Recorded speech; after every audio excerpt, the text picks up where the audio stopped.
Become a Golden Knight today and never miss a video by clicking that subscribe button and that bell. Anyway, on with the video. Hello my Golden Knights, it's richyrichgold here and welcome back to Greenville Car Reviews. So in this episode, we've got a big one. We're going to be reviewing the 2007 Struggatti Ettore. Let's get into it.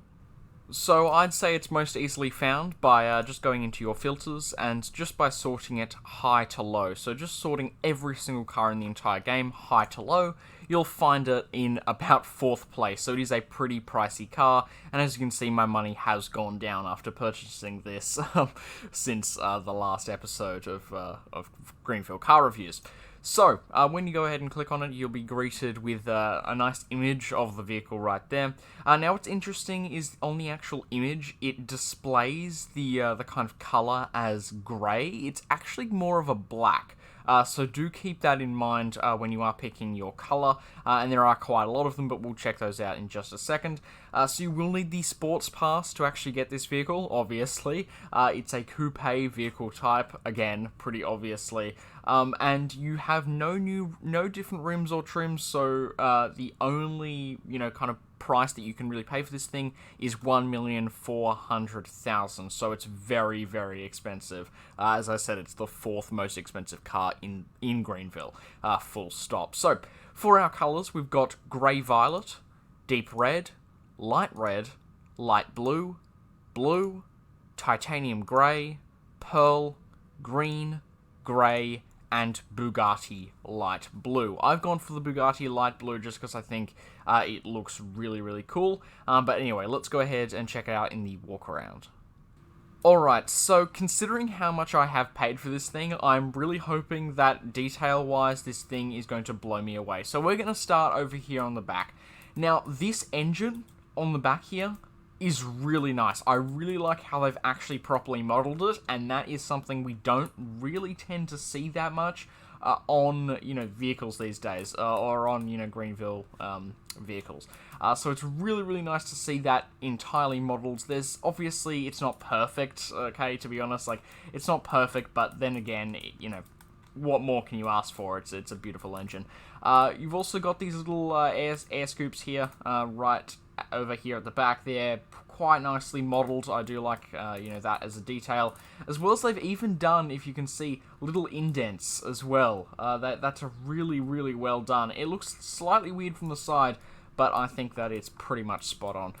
They've really gotten the, the vents on the side there. They haven't just looked at a photo and done it through that way. They've actually got the proper styling and the proper functionality of the real-life car. The front is honestly superb. The grille looks pretty good. I wish that it stood out a little bit more, but you know what? I think it's really, really nice. The front dashboard here, a little bit disappointed with that. It kind of looks just a little bit ordinary, but I mean, what are you going to do about that, I guess? Rims are nice, nothing to really complain about. They look, pretty realistic. You've got, I believe, your petrol cap right there. I think you've got another one on the side. Pretty much just looks exactly the same. Lights on the back look a little bit low resolution, but other than that, pretty much spot on. You got the nice diffuser and the nice exhaust pipe there, so really, really nice there, and I think, job well done, I think I'd say, with the details and just overall model on this car. Here's what it sounds like starting up.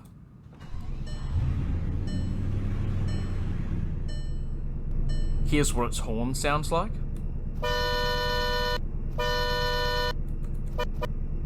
And here's what it sounds like to drive.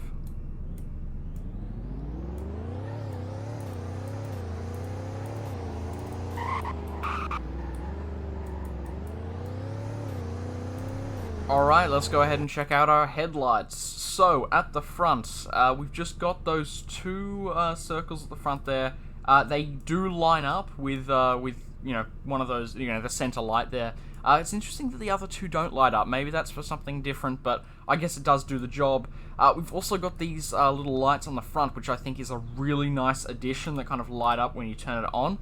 Just because, obviously, it's an expensive car and you want it to be visible, so that's a really good addition. Over here on the back, we've just got two, again, on the side there, which is a nice addition, especially since they're red.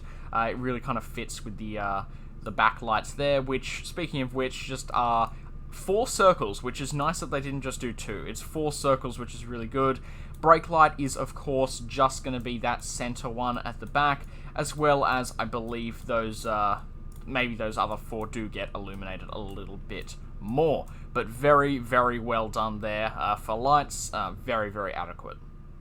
Now, interestingly enough, the blinkers are actually going to be those 2 ones at the front. Those 2 ones that light up, as well as...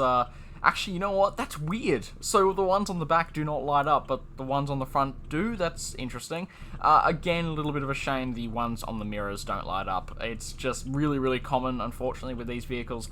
Really wish that they would start implementing that. I know that they did. They might do them on the new vehicles. I'm not too sure. But yeah, on the back, really, really nice how they did, you know, the yellow lights as well, and those 2 on the sides. Really, really well done. But just a little bit of, like, it's just a little bit weird that those 2 don't light up when these do. But I guess, obviously, these are more kind of the orange lights, and these aren't. So I suppose that does make sense. So overall, very well done with the lights. The 2007 Struggatti Ettore is based off of the 2007 Bugatti Veyron in real life. Alright, it is time for our 0 to 60, or 0 to 100, depending on where you live. Now, I forgot to mention this in the details section, kind of in the walk around. However, the back wing does go up.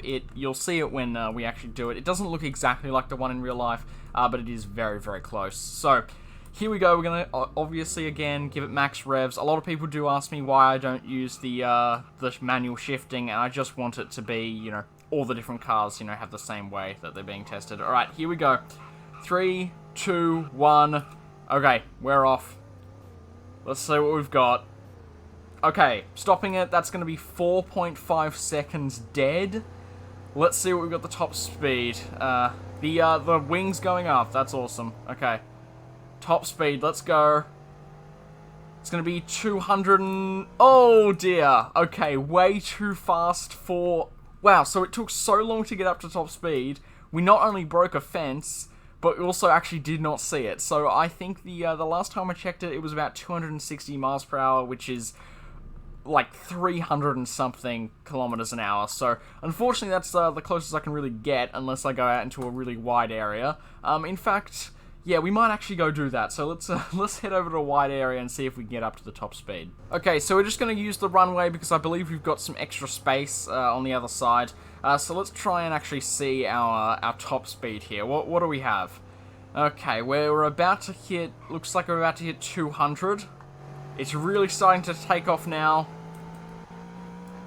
Okay, that's going to be 258. There we go. Okay, you know what? That's the closest I'm going to get. I'm sorry, but that's the closest I'm going to get. So, alright, let's go ahead and continue on with the review. That was, yeah, that was not good. Alright, so now I've got the pleasure of talking about handling, braking, and acceleration. So, let's talk about handling first.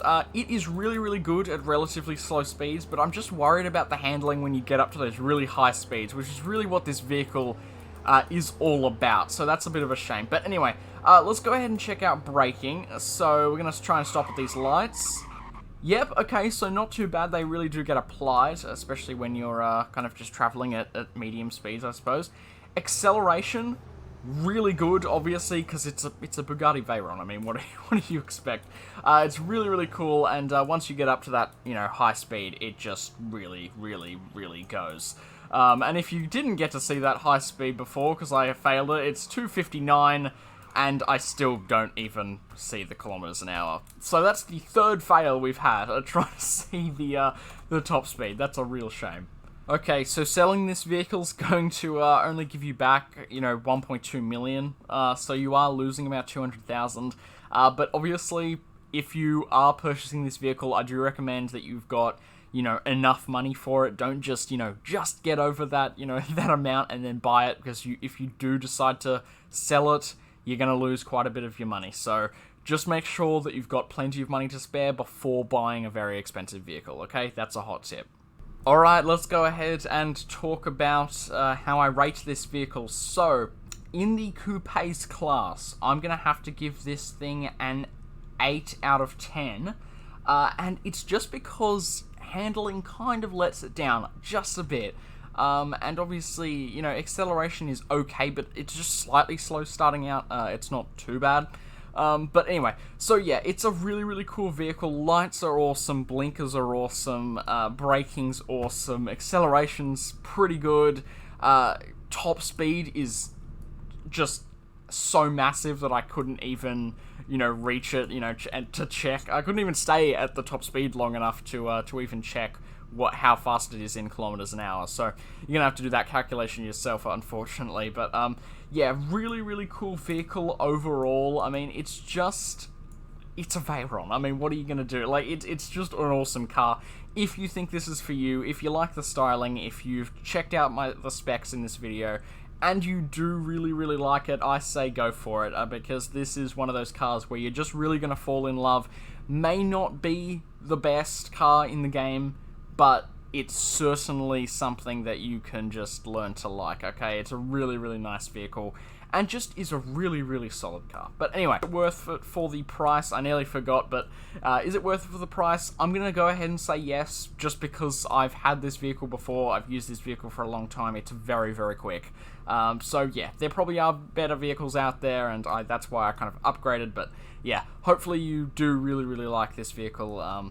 And anyway, is it worth it for the actual pass? Like, just to buy this pass for this vehicle? Definitely go ahead and pick it up just for this vehicle. Obviously, you get access to a whole range of other vehicles, but this one is certainly worth it. So thank you all very, very much for watching. Hope you did all enjoy. Hope you found it useful, and I'll see you all in the next video. Goodbye.